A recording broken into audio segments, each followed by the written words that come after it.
Hello and welcome to another video as Tom's Fishing Tips and Tricks. Today we are at Paradise Valley. Got a lovely pool behind me where I'm going to be targeting some carp, some trout, maybe even a yellow belly. So the gear I'm using today is a set of lip grips to display fish for a photo, trout dough, which is just like a cookie dough like substance which you mould onto your hook. Then I got a tub of worms down here, classic bait. Got a rod for me and a rod for my dad. Got a nice sized landing net. And of course I got my fishing sunnies, so I'll be able to see in the water. Let's go fishing. So here we are, been fishing for a while. No takes, hooked a couple of rocks, lost a couple of rigs. Now doing the drop shot rig, which is Paternoster. So yeah, let's hope we catch something soon.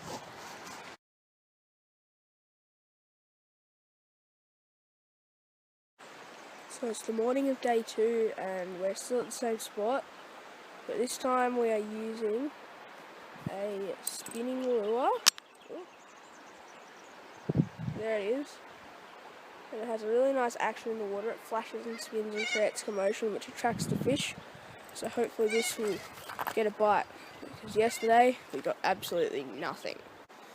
A good tip to do when you're fishing with light lures like I am is to get your rod in the centre and push it together every now and then, like maybe every 10th cast, because when you cast light stuff often the rod tip slips off a tiny bit. So yes, I have had a few times where my rod tip has flown off into the water, so make sure you're pushing that on regularly if you're fishing with light lures or light baits. So here's my tub of worms and I've got the bait rod out. And now the biggest challenge of the tub of worms is finding where the open is. It's never at the open here. It's always, yeah, here it is, somewhere else. Hopefully my worms haven't frozen to death overnight, because it really did get that cold. Let's see. Oh yeah, here's one. Now that is a very good quality bait if I've ever seen one. So I'll put that down here on my drop shot rig. So I just got a hook and a nice strong knot and then a sinker at the bottom. Then the worm just floats freely around and hopefully a big trout somewhere out there, or carp or yellow belly or whatever, will eat that and we'll be on. So it may look like I have a fish, but I've caught the most common thing you catch while river fishing. A snag. I am cursed. Now, I've got another snag, but I reckon a fish must have pulled me into that snag, because I was flicking out a rod with a lure on it, as well as watching my bait rod, and all of a sudden the line started being pulled towards the bank over there.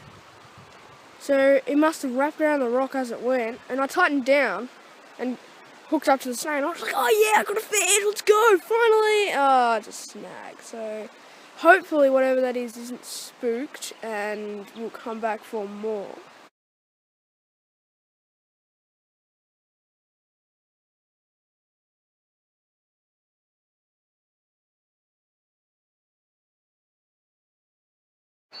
So I've spawned something quite fishy here. Sorry about the pun. I don't know if you can see that, but right in the centre of the camera there, one of those branches there is wobbling, which means a fish could be swimming along that branch, rubbing against it. So hopefully I'll be able to tempt him out of there with a lure.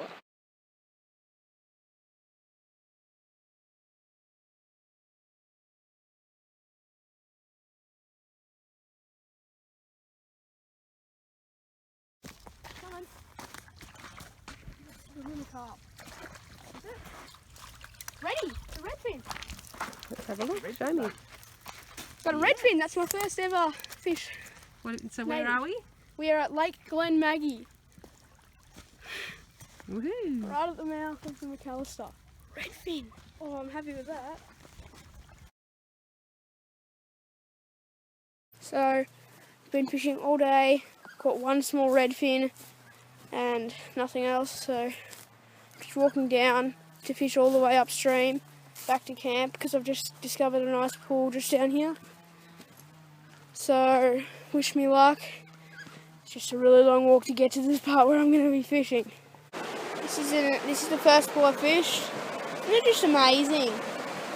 Like just this place, and there's the rocky overhang, the rapids.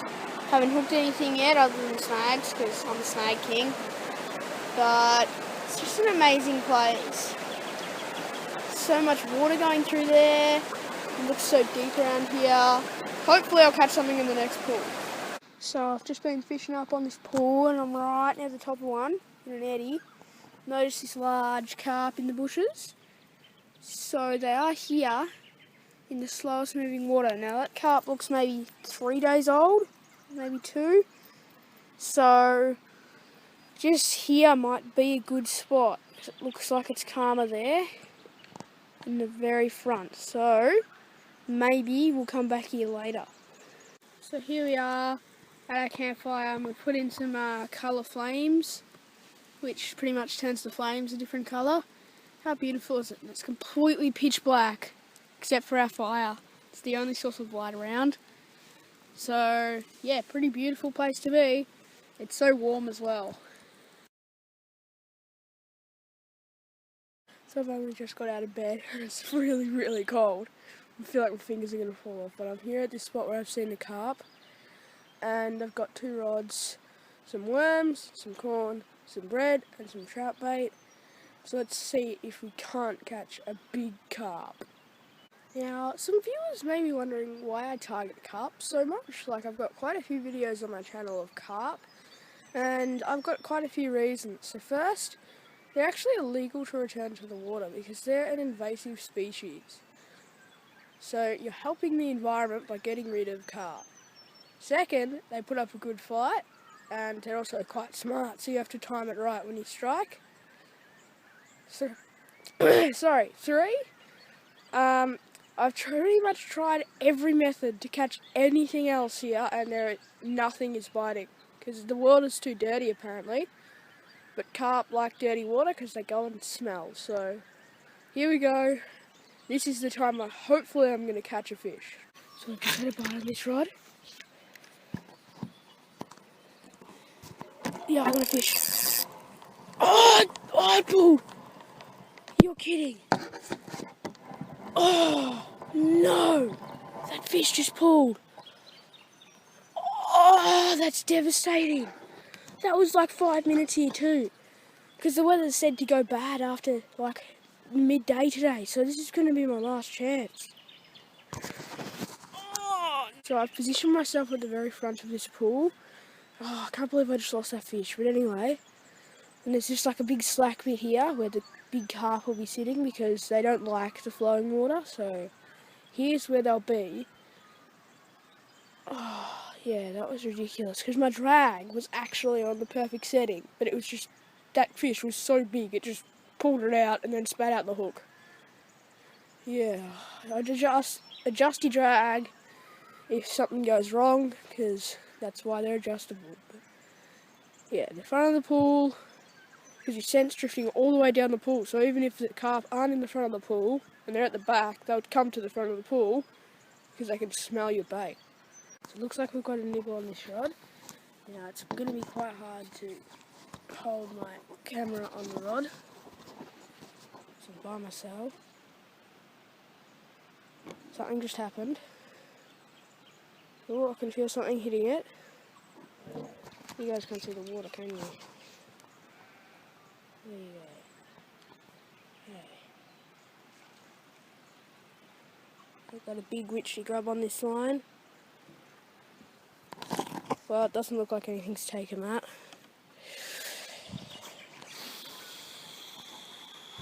So, I've been here for like another hour and a half.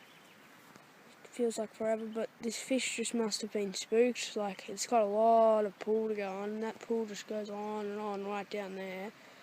There's a lot of trees in the way. And also on the other side there's so much cover, that's probably where he's gone. I mean, I'm not getting any more bites, so I might save my bait for tomorrow. That's probably when I'm going to have my best chance. But I'm right here next to this big old carp in the bushes, so I'm in with my best chance here. It's just luck stacked against me at the moment. So I've been doing some maths here, and it says it's going to rain 10 to 15 mils, and when it says that, it means 10 to 15 mils per square metre. So you look at all the square metres on that hill, all of that's going to go into the river and bring in all the mud and dirt. Same with all of the stuff behind me and all of the stuff upstream. So then that's why the river gets so high from such a small amount of rain. So that's why this could be my last chance, but I'm hoping it's not, because no fish are biting. So the weather's gone bad and it's raining and really just blurry from the raindrops in the air. And just down there in that pool where I've fished almost non-stop for the past few hours, past few days, I've been fishing and fishing, and I decided to have a break, and then someone else rocked up. 5 minutes later they caught a massive fish, but the line broke on the way in. So it was a really big carp out of that pool.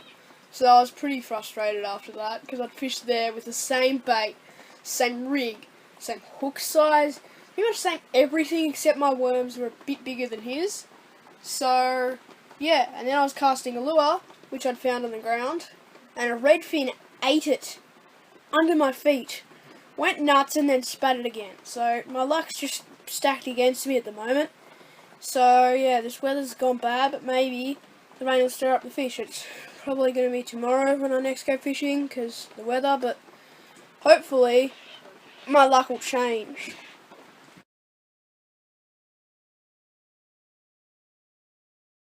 This is my morning. It's been raining all the time, so it's really foggy here. I've got my coat on just in case it starts raining. I'm going to go to the same spot as yesterday. Hopefully I'll catch whatever I hooked up to. Just in this pool behind me, I cast in, 1 second later my rod just bends over backwards, and then I missed the fish and I was like, no! But I left the worm there and I saw him come up behind it and engulf it. Look down here, look at this trout. How long is he? Oh my gosh, this is the beast of a trout. That is, well, hey, doesn't like being touched. And I didn't even use my landing net because it was full of stuff. 50,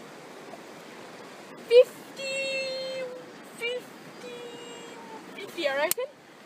Congratulations, finally. Finally, I've been fishing here for so long.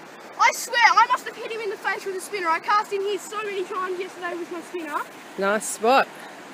Lovely spot to catch. Hold it up. Excellent. Are we going to eat him? I wouldn't think so. We'll get a few good photos. And send him back. Send him back.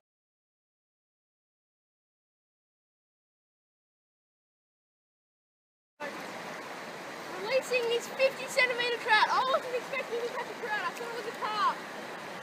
I just swim him to make sure he's ready to go because these rapids are pretty strong. I'll let him go when he starts to hit by himself. Give him a chance. I'll try him.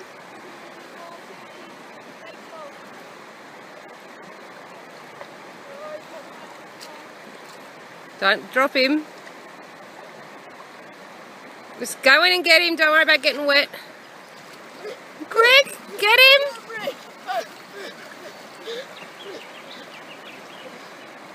Might as well eat him if you've killed him.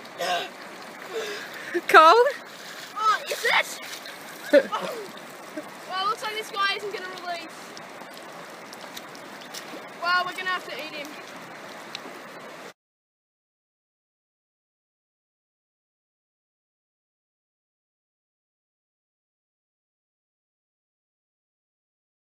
Off he goes. Took a bit of encouraging, a bit of swimming. I had to get wet, and now I'm freezing. I think I'm going to have to, yeah, I'm done. Oh, yes!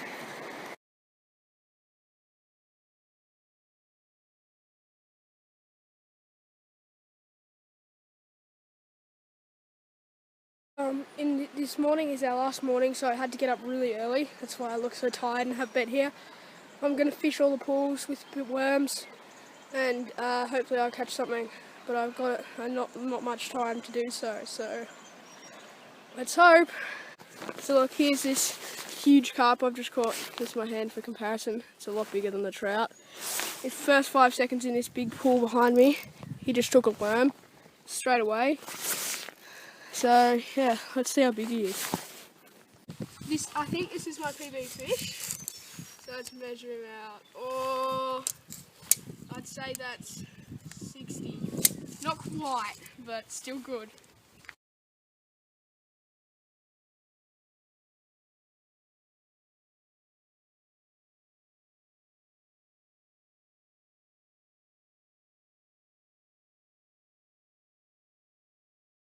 And the weather's gotten bad. It's raining out here. And down in this pool back here, where I've been fishing. Pardon? I'm not. Look what I've just caught! Massive, huge trout! There's my hand for comparison. Like 50 centimeters, let's measure him. Oh my God! 5 seconds after it hit the water, he was on it. But I missed him, so I just left it there. And he just smashed it again. Oh my God, this thing is huge! This is my first trout. My first Australian native. Because that redfin's actually not native, it's an introduced species. So, I'll tell you how much he is. Let's see. So, I'll pull out my measuring tape. Classic. Now, oh, I haven't pulled out enough measuring tape. Oh my God, look at this thing. That is a beast! Oh my